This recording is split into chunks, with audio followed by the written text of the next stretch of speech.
Be Me 27, professional foley artist for budget mobile games, social skills of a wet paper towel, currently sitting in a closet lined with egg cartons.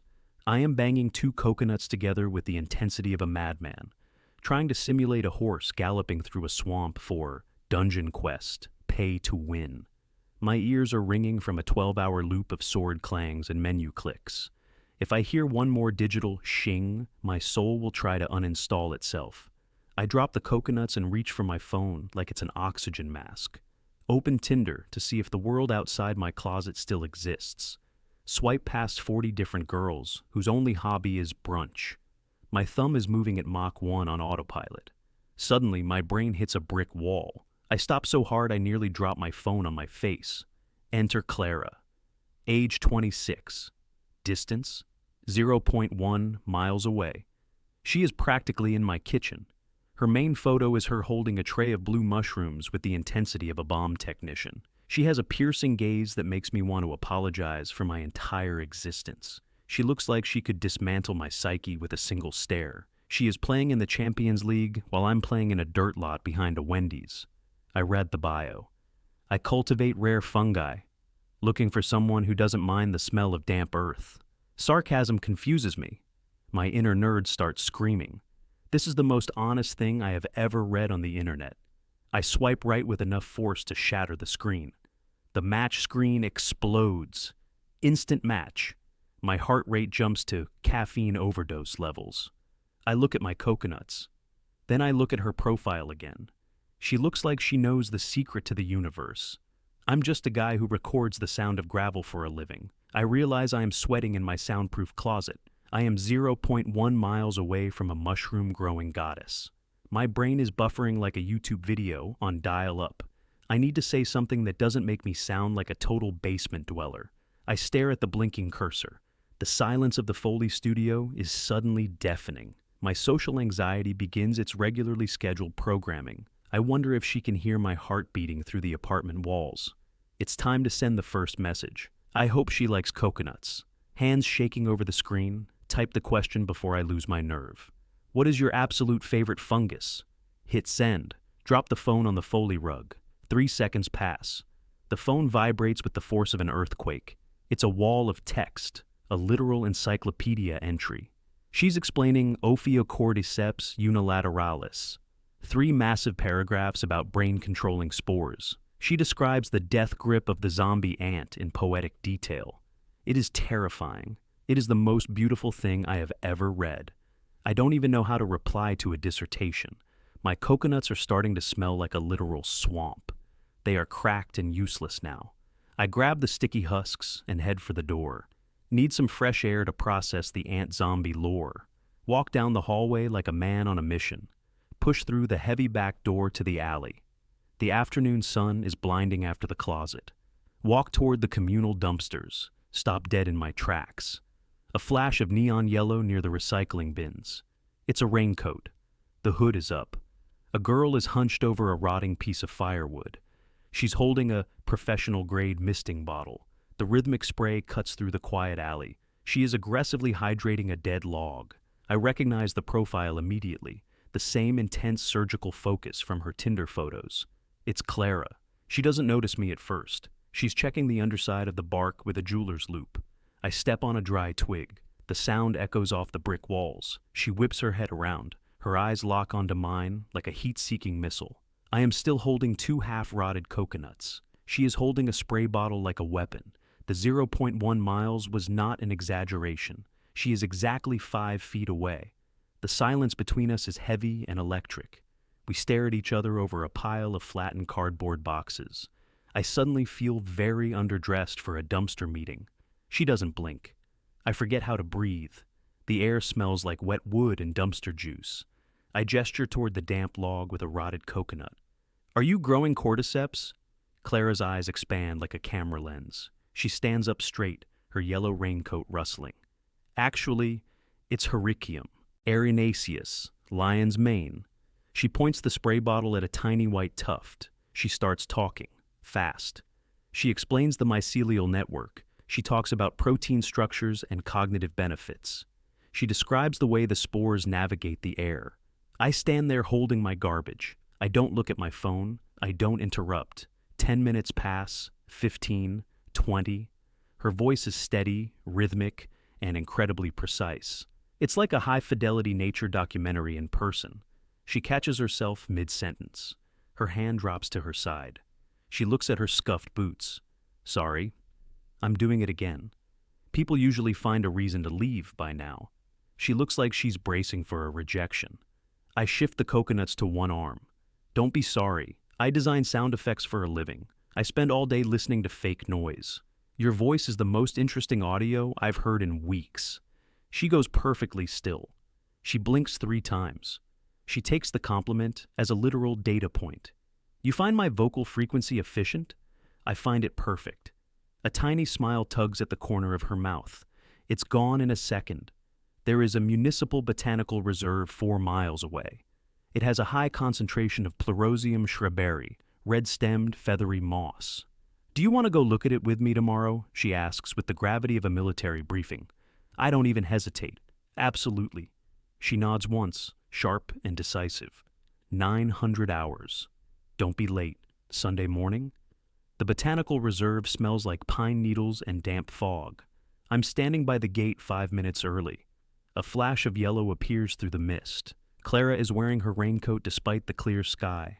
Massive noise-canceling headphones rest on her shoulders. She checks her watch as she reaches me. 8:59, punctual, I like that. We start walking into the dense trees. She touches the plastic cups of her headphones. The city is too loud today. The cars sound like they are tearing the air. She steps on a dry oak leaf.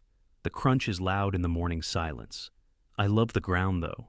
The acoustic profile of decay is superior to combustion engines. I point toward a narrow trail winding deeper into the woods. Follow me. The inside path is shielded by the limestone ridge. It's significantly quieter there. She looks at me with sudden, intense approval. Tactical positioning. Very smart. We walk in silence for 3 minutes. The only sound is our boots on the soft earth. She stops dead in her tracks. What is your current credit score? I blink, caught completely off guard. 720. Why? Acceptable. Any family history of congenital heart disease? She isn't joking. She isn't making small talk. This is a high-level risk assessment. I'm clear on both counts. She nods and scribbles a note in a tiny waterproof ledger. Good. I value long-term stability in my biological associations. I laugh, but it's out of pure fascination. She doesn't join in, but she holds my gaze. She drops to her knees by a rotting cedar stump. Look. I lean over her shoulder. A patch of bright, pulsating orange goo clings to the bark. Physarum polycephalum, the many-headed slime mold. She points a steady finger at the organism. It can solve mazes and map transit systems without a brain. It is more efficient than any human I have ever met. She looks up at me, her face inches from mine. The sunlight filters through the canopy. It catches the flecks of gold in her eyes. Her brain is a beautiful high-speed processor. I'm not just interested, I'm completely hooked. She stands up and brushes the dirt from her yellow coat. You didn't look at your phone once. I didn't want to miss the lecture. She reaches out and adjusts my collar with a firm hand. Your symmetry is adequate. Let's go find the moss. 6 weeks of mycelial growth and digital sword clangs. We exist in a perfectly synchronized orbit. My apartment smells like ozone and soldering iron. Hers smells like a rainforest after a monsoon. I respect her boundaries like they are holy scripture. At 9:55 p.m., I hear her sink faucet run through the wall. At 10 p.m. sharp, her apartment goes dark. Silence is her love language. I start leaving her digital offerings. I record the sound of a midnight rainstorm in the valley. I leave the audio files on her voicemail so she wakes up to peace. In return, the mushroom tax is paid. I find a Tupperware of king trumpets on my welcome mat. Sauté with butter and thyme. The handwriting is precise and architectural. I'm falling for a woman who communicates in fungi and data. Tuesday morning at the communal mailboxes. A man is standing there who looks like he wrestles bears for sport. Shoulders like a granite shelf. Beard thick enough to hide a small bird. He is staring at a utility bill with terrifying focus. I reach for my stack of credit card offers. A massive hand pins my sleeve to the metal frame. It's like being caught in a bear trap. You're the sound guy. His voice is a low-frequency rumble that vibrates my ribcage. I'm the sound guy. I'm Marcus, Clara's brother. He doesn't let go. He looms over me, a literal mountain in flannel. Clara doesn't do mind games. She doesn't do sarcasm or reading between the lines.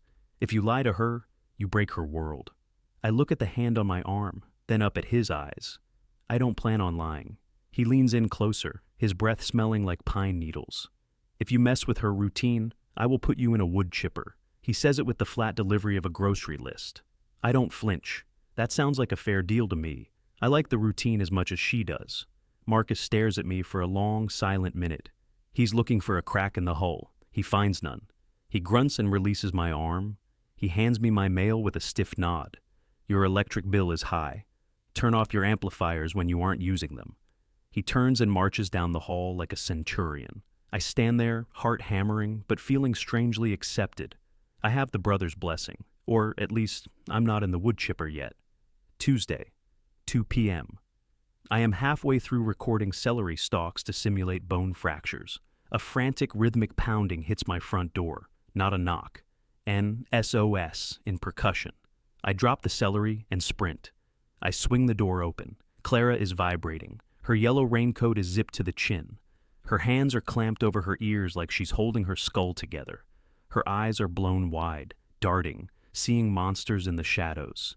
She's hyperventilating in jagged, shallow gasps. I step back to let her in. She marches past me, stiff-legged and desperate. The lights. Her voice is a choked rasp. The ballast in the lab. It started screaming at 60 hertz. I can't make it stop. She starts flapping her hands, a rapid, blurred movement of distress. I reach out, hovering my hand near her elbow without touching. I know that frequency. It's a physical assault. Follow me. I lead her toward the back of my apartment, past the piles of junk and cables, to the heavy reinforced door of my Foley booth. I pull it open, revealing the thick charcoal-colored acoustic foam, the deadest room in the city. She doesn't hesitate.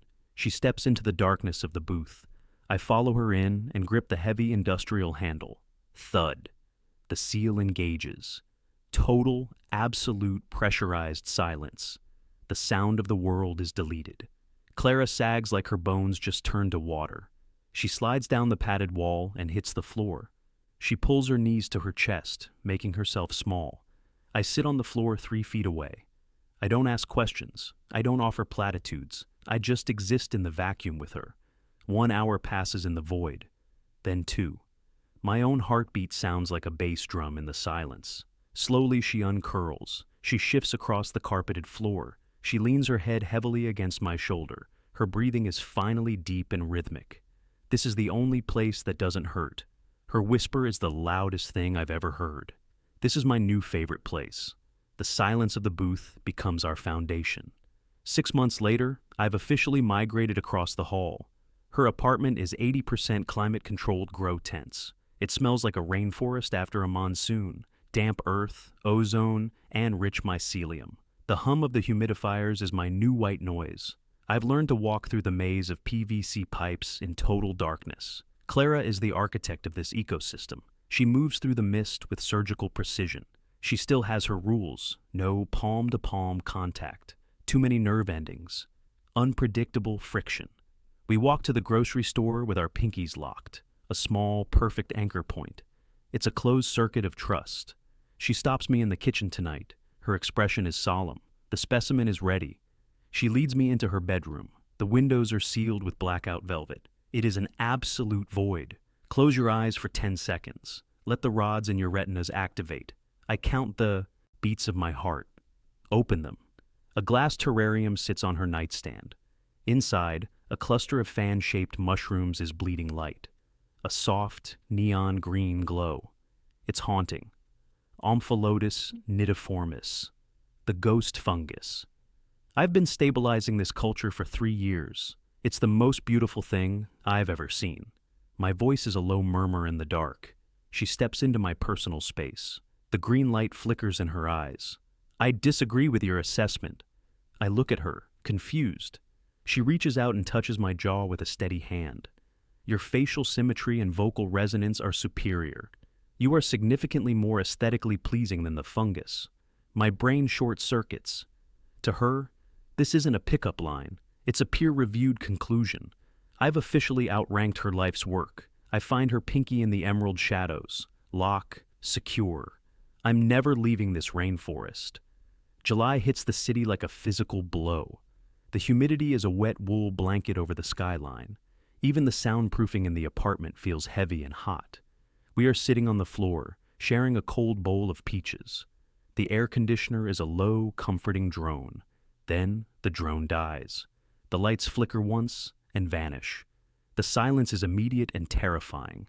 The humidifiers in the grow tent spin down to nothing. Clara goes rigid in the dark. The cooling fans. Her voice is a jagged whisper. She's up and moving before I can find my phone flashlight. The temperature in the tents is already climbing. She opens the plastic flaps and the trapped heat rolls out. The ghost fungus is already dimming. If the spores overheat, they liquefy. 3 years of research, gone in an hour. She starts pacing the narrow hallway. Her breathing is a frantic, rhythmic staccato. She's pulling at the hem of her shirt, her eyes darting. The grid is down. The whole block is a tomb. I see the terror in the way she grips her own shoulders. I need to think. I am a man who prepares for equipment failure in the wild. Stay here. I'll be back in 60 seconds. I sprint across the hallway to my unit. I fumble with my keys, heart hammering against my ribs. I dive into my equipment closet. 4 massive lithium battery banks. 50 pounds of portable power for remote field recording. I grab 2 in each hand. My muscles scream as I haul them back across the hall. Clara is on her knees by the main tent. Move. I drop the batteries with a heavy thud. I rip the power strips from the wall outlets. My flashlight is clenched between my teeth. I hit the master switch on the first bank.